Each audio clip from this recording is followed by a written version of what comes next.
রাজামশাই ভাল্লুক শিকার করেছিল। ভাল্লুকের চামড়া। আপনারা যদি হাওড়া স্টেশন থেকে ট্রেনে করে আসেন তাহলে হাওড়া হলদিয়া লোকাল ট্রেন ধরে মহিষাদলের সতীশ সামন্ত স্টেশনে নামবে। আগে সতীশ সামন্ত স্টেশন পড়বে, তারপরে মহিষাদল স্টেশন পড়বে। হ্যালো ফ্রেন্ডস, আমি এখন মহিষাদলে পৌঁছে গেছি সতীশ সামন্ত স্টেশনে। আপনারা যদি মহিষাদল রাজবাড়িতে বেড়াতে যান তাহলে অবশ্যই আপনাদেরকে মহিষাদলের সতীশ সামন্ত রেল স্টেশনে আপনাদেরকে নামতে হবে এবং এখান থেকে আপনাদেরকে মহিষাদল রাজবাড়িতে যেতে হবে। এখান থেকে নামলেই তবে আপনাদের মহিষাদল রাজবাড়িতে যেতে সুবিধা হবে। আর একটা স্টেশন আছে এখানে কাছে, এটা হচ্ছে মহিষাদল। মহিষাদল স্টেশনে যদি নামেন তাহলে আপনারা মহিষাদল রাজবাড়িতে সহজে যেতে পারবেন না, একটু অসুবিধা হবে। তাই আপনাদেরকে অবশ্যই মহিষাদলের সতীশ সামন্ত স্টেশনে নামতে হবে। চলুন দেখা যাক মহিষাদলের রাজবাড়ি।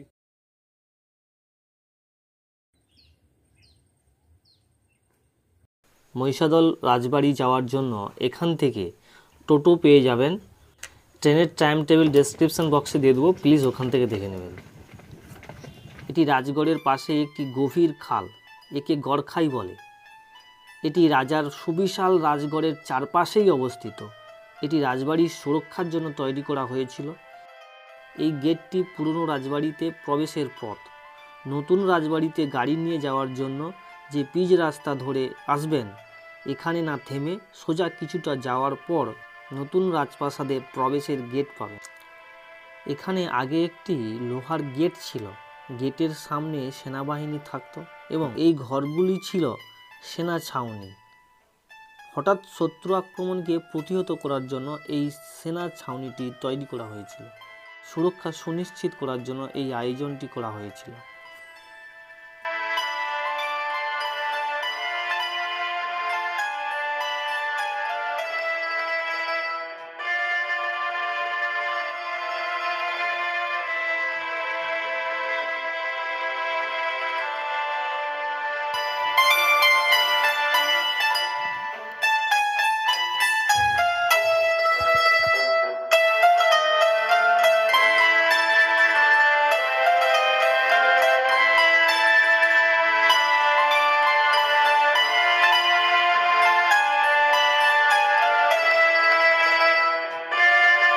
এই রাস্তাটি দিয়ে নতুন রাজপ্রাসাদে যাওয়া যাবে, কিন্তু আমরা অন্য রাস্তা দিয়ে পুরনো রাজপ্রাসাদে হয়ে নতুন রাজপ্রাসাদে যাব।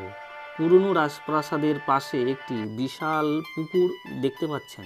এই পুকুরে একটি পাতকুয়া ছিল, যেটি এখন নিষ্ক্রিয়। তাই এই পুকুরের জল এখন ঘোলাটে। আগে এই জল স্বচ্ছ কলের জলের মতো ছিল।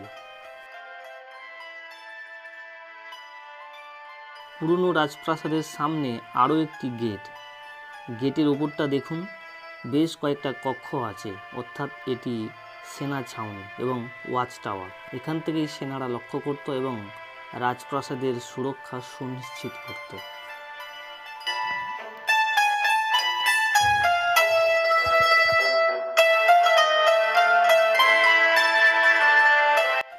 এই গেটে আছে একটি জেলখানা, কারণ তখনকার সময় সংবাদ মাধ্যম ছিল না। অপরাধীদেরকে সমাজের সঙ্গে পরিচয় করিয়ে দেওয়ার জন্য রাজবাড়ির প্রবেশ পথেই জেলখানাটি ছিল।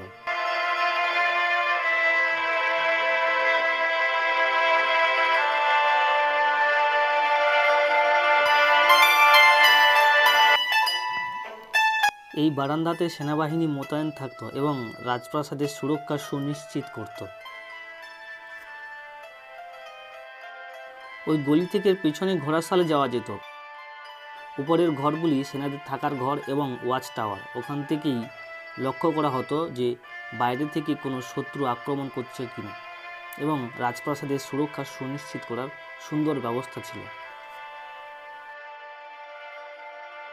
আপনারা পাশে একটি দুর্গা মণ্ডপ এবং মন্দির দেখতে পাচ্ছেন, ও পাশে একটি ভোগশালা আছে এবং পিছন দিকে একটি বাউন্ডারি দ্বারা রাজপ্রাসাদটি পরিবেষ্টিত ছিল। এটি পুরনো রাজপ্রাসাদ, যেটির জীবন ফেরানোর কাজ মাঝপথেই বন্ধ হয়ে গেছে, কিন্তু পিছন দিকে কিছুটা কাজ হয়েছে, একটু পরে দেখাচ্ছি।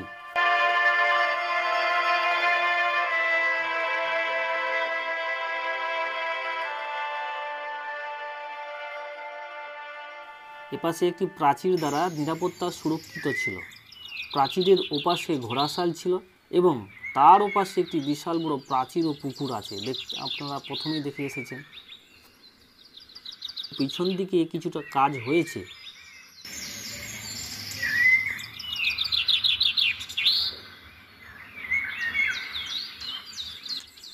এখানে চা পানের ব্যবস্থা আছে। এই সুন্দর পরিবেশে ঘুরে বেড়ানোর সঙ্গে সঙ্গে একটু চা পান, আহা হা, অনবদ্য ব্যবস্থা।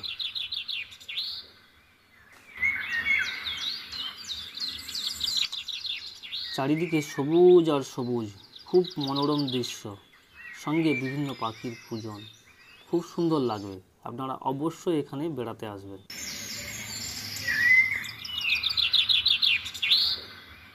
এখানে ঠান্ডা জলেরও ব্যবস্থা আছে, সঙ্গে কোল্ড ড্রিঙ্কস। এপাশেও একটি গেট ও বড় প্রাচীর দ্বারা নিরাপত্তা সুরক্ষিত ছিল।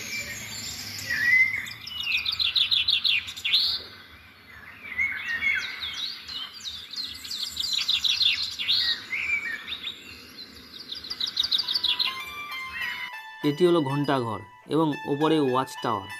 ওপর থেকে রাজার সুরক্ষা সুনিশ্চিত হওয়ার পর ঘণ্টাঘরে বিশাল ঘণ্টা, প্রায় 3 ফুটের মতো ঘণ্টা বাজালেই তবেই রাজা গোপালজির মন্দিরে আসতেন। এখানেই ঘণ্টাটি বাঁধা থাকতো, দেখুন এখন নেই, খুলে নেওয়া হয়েছে। পুনর্নির্মাণের কাজ চলছে, তাই ঘণ্টাটিকে এখন খুলে নেওয়া হয়েছে। এটি গোপালজির মন্দির। এই মন্দিরে এখনও নিত্য পূজা হয়, সময় দুপুর 12টা এবং রাত্রি 8টা।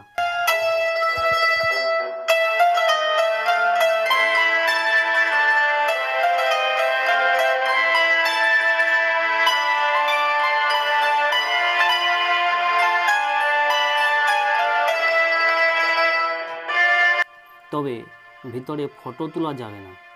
আপনারা দেখুন, আমি আপনাদেরকে আমার ক্যামেরার লেন্সটি জুম করে দেখাচ্ছি।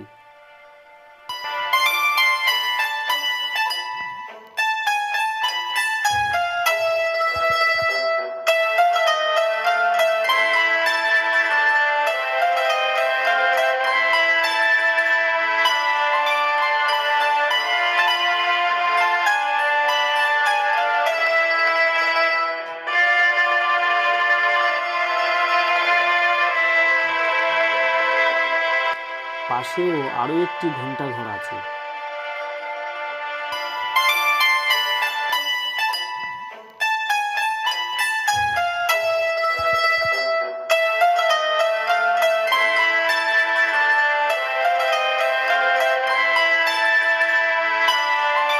গোপালজির মন্দিরের পেছন দিক থেকে ঢালাই রাস্তা ধরে পুকুরের পাশ থেকে আমি চললাম। এখানে একটি আম গাছ আছে। পুকুরের পাশে একটি ঘাট আছে, ওখানে কিছু মেয়েরা বসে আছে, তাই আমি ওদের দেখালাম না।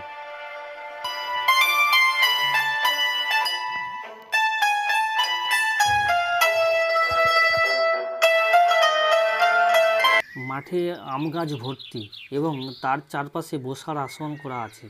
অনেক লোক বসে আছে ওই আসনে, তাদের প্রাইভেসি আমি চুরি করলাম না। এবার এই মাটির রাস্তা ধরে যাওয়া যাক। চারিদিকে গাছ আর গাছ।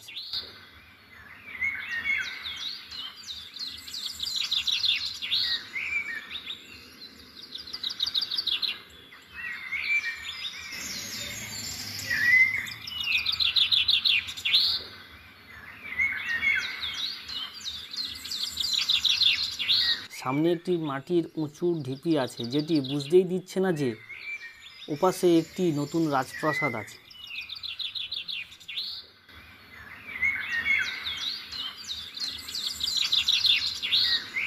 আপনারা পাশে একটি গরখাই দেখতে পাচ্ছেন।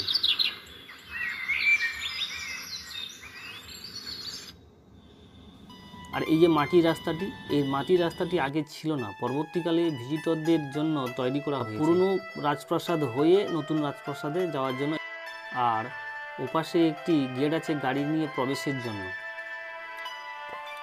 বন্ধুরা, এখানে একটি রেস্টুরেন্ট আছে, আপনারা দুপুরে এখানে লাঞ্চ করতে পারবেন। মানে এখানে বেড়াতে আসার পরে যে ব্যবস্থাটা দেখতে পাবেন, সেটা খুব সুন্দর ব্যবস্থা, খাওয়া দাওয়ার কোনো সমস্যাই হবে না। রাজপ্রাসাদে প্রবেশের জন্য টিকিট মূল্য মাত্র 20 টাকা। আপনারা রাজার ব্যবহৃত কামানটি দেখতে পাচ্ছেন এখানে, যেটি রাজপ্রাসাদের বাইরে রাখা আছে, এবং আরও দুটি কামান রাজপ্রাসাদের বারান্দাতে রাখা আছে। রাজপ্রাসাদের বাইরের দিকের দৃশ্যটি দেখতে থাকুন, আর আমি রাজপ্রাসাদের ভেতরে প্রবেশ করি। বলে রাখি, রাজপ্রাসাদের ভেতরে ক্যামেরা অ্যালাও নেই। আমি সাউন্ড রেকর্ডিং করছি, তবে বারান্দার ছবি তোলা যাবে। আপনাদেরকে বারান্দার ভিডিওটাও দেখাচ্ছি, আপনারা দেখতে থাকুন। ছবি তোলা যাবে না, বোঝা যাবে না। ঠিক আছে, বাইরে বারান্দা ছবি তুলে হ্যাঁ, বুঝতে সমস্ত রাজাদের মূর্তি। কুমার সতীপ্রসাদ গর্গ বাহাদুর, কুমার দেবপ্রসাদ গর্গ বাহাদুর এখন খুব সুন্দর করে সাজিয়েছে, ডেকোরেশন করছে খুব সুন্দর করে। সুরমণ্ডল, হ্যাঁ সুরমণ্ডল। আচ্ছা, তারপরে এই একটা ডাইনিং টেবিল আছে, কাঁচ দিয়ে খুব সুন্দর, সব দিকে দেখা যাবে। একদিকে বসে পিছন দিকে সব অ্যাঙ্গেলে দেখা যাবে। সব হ্যান্ড পেন্টিং করে, হাতে আঁকা দুর্ধর্ষ। আমি একটা জিনিস খুঁজি, আগেকার একটা ক্যামেরা রাজার ছিল, সেই ক্যামেরাটা কোথায়? কোথাও না কোথাও রাখা আছে। এর একটা হ্যান্ড পেন্টিং, কার? রাজা সতীপ্রসাদ গর্গ বাহাদুরের হ্যান্ড পেন্টিং। এইটা সব থেকে খুব সুন্দর জিনিস। কুমার সতীপ্রসাদ গর্গ বাহাদুরের সঙ্গে আমাদের রাজেন্দ্র প্রসাদ আমাদের ছিল প্রেসিডেন্ট, প্রথম প্রেসিডেন্ট, তার ওনার সঙ্গে পিকচার। বাপরে বাপ, কোন লেভেলের রাজা ছিলেন।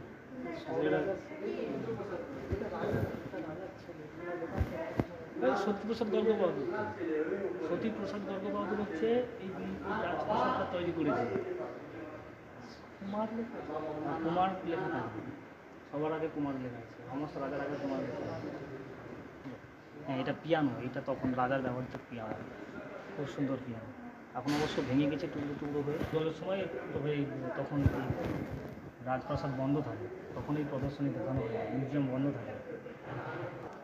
রাজার হাতের লেখা, তখনকার সময়ে কালির দোয়াত আর পেনে দিয়ে লেখা। আলমারিতে ব্যবহৃত জিনিসপত্র, এই তো আমি সেই যে ক্যামেরার কথা বলছিলাম, এই ক্যামেরা তখনকার রাজার ব্যবহৃত এই ক্যামেরা, তবে এটা ডিজিটাল ক্যামেরা ছিল। গ্রামোফোন রেকর্ডার, কলের গানের সময়। সময়ের সাপেক্ষে সূর্য ঘড়ি, আচ্ছা তখন সূর্য ঘড়ি ছিল। সময়ের সাপেক্ষে মানে সূর্য যখন সূর্য আলো পড়বে সেই অনুযায়ী সময় বুঝে যাবে সূর্যের আলো থেকে। এখানে একটা লেন্স দেওয়া আছে, লেন্স থেকে আলোটা পড়বে, সময় যত গড়বে তত ঘড়ির কাটার সময় বৃদ্ধি করবে। হাতির দাঁতের গহনা বাক্স, এটা আনা এই প্রথম দেখলাম। বলে 1 আনা 2 আনা 3 আনা 4 আনা, সেই 4 আনা এই 4 আনা এই আনা, কত কিছু লেখা নেই। এই যে পেছনে রাজ সিপাহী সিম্বল, ও আচ্ছা আচ্ছা আচ্ছা, রাজ সিপাহী যে কে কোন পদে আছে, পদ অনুযায়ী সিম্বল করে। অস্ত্রাগার অস্ত্রাগার অস্ত্রাগার, এখন রাজামশাইয়ের সেনাবাহিনী যেসব অস্ত্র ব্যবহার করত সেই সব ব্যবহৃত অস্ত্র এখানে সংগ্রহ রয়েছে। সুতোকর, গান্ধীজির আমলে যে সুতোকর ছিল, সেই সুতোকর। শিকার কক্ষ, রাজামশাইয়ের পারদর্শিতার নমুনাপত্র সংগ্রহ আছে।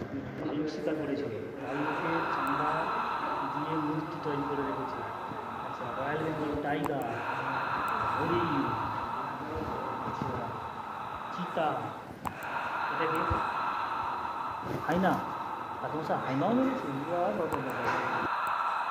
কুমিরের স্কিন, রাজার শয়নকক্ষ, এত উঁচা খাট, শত্রুপক্ষ যাতে হঠাৎ করে ঢুকে গিয়ে ছুরি মেরে দিতে পারে, তাই জন্য উঁচা করে, আর সেই খাটে ওঠার জন্য সিঁড়ি। সামনে আছে আসছে, আসার জন্য কি বলছি,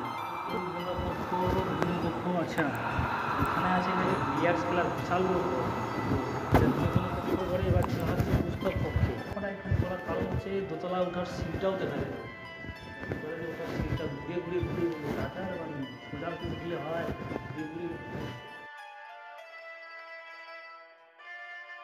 এখানে আপনারা একটি দরগাহ শরীফ দেখতে পাচ্ছেন, যেটি স্থাপিত হয়েছিল 1765 সালে, মানে ইংরেজ আমলে। ব্যাটেল অফ পলাশী হয়েছিল 1757 খ্রিস্টাব্দে এবং ব্যাটেল অফ বক্সার হয়েছিল 1764 খ্রিস্টাব্দে। আচ্ছা, বলে রাখি, এই রাজপ্রাসাদে হানিমুন কিংবা রাত্রি যাপন করা যায়।